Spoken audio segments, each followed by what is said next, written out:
শিক্ষা, চিকিৎসা ও অবকাঠামোগত উন্নয়নে সঠিক পরিকল্পনা না থাকায় পিছিয়ে আছে গ্রামীণ অর্থনীতি। এতে শহরমুখী হচ্ছেন গ্রামের মানুষ, সেখানেও হচ্ছে না জীবনমানের উন্নয়ন।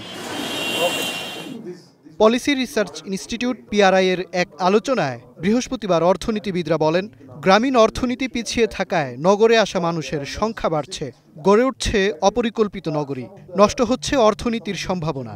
The rural poverty, where much of this decentralization is required for this is increasing and stands at a much higher rate, 31% rural as opposed to 19% urban.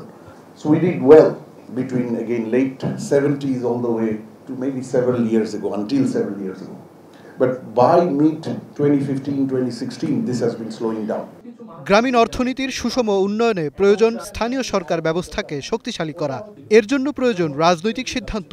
আমাদের বিকেন্দ্রীকরণ করতে হবে, কিন্তু এটা ডিজাইনের ব্যাপার আছে, এটা আমাদের ঠিক মতো করতে হবে বিভিন্ন আকারে। আমাদের যাতে বিকেন্দ্রীকরণ আমরা চট করে দিলাম, কিন্তু ঠিকমতো যদি আমরা অর্থ বা আর্থিক যে আপনার তাদের যে শক্তি যে প্রদান করা দরকার, তাদের যে অর্থ দেওয়া দরকার না দিতে পারি, আবার একই সঙ্গে সে আর্থিক ব্যবস্থাপনা যদি আমরা ঠিকমতো আমরা না রাখতে পারি, তাহলে পরে কিন্তু বিকেন্দ্রীকরণ কাজ করবে না।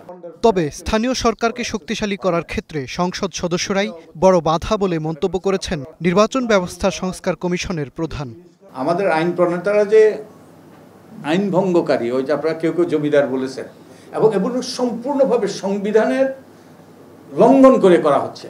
যারাই ক্ষমতায় আসবে, পরবর্তী যদি নির্বাচন হয় স্থানীয় সরকার, আমরা জানি অতীতে কি হয়েছে তাই হবে। ওকে, তো এইসব কারণে দুর্ভাগ্যবশত, এবং এটা বলাই ঝুঁকিপূর্ণ হয়ে গিয়েছিল এক সময়ে, আমি সোচ্চার ছিলাম, কিন্তু শেষ পর্যন্ত আমাদের কথাগুলো একবারে হয়ে গিয়েছে, কি বলে, বিলীন হয়ে গিয়েছে সেই লোকাল গভর্নমেন্ট ইলেকশনের বিরুদ্ধে যারা উচ্চকণ্ঠ ছিল।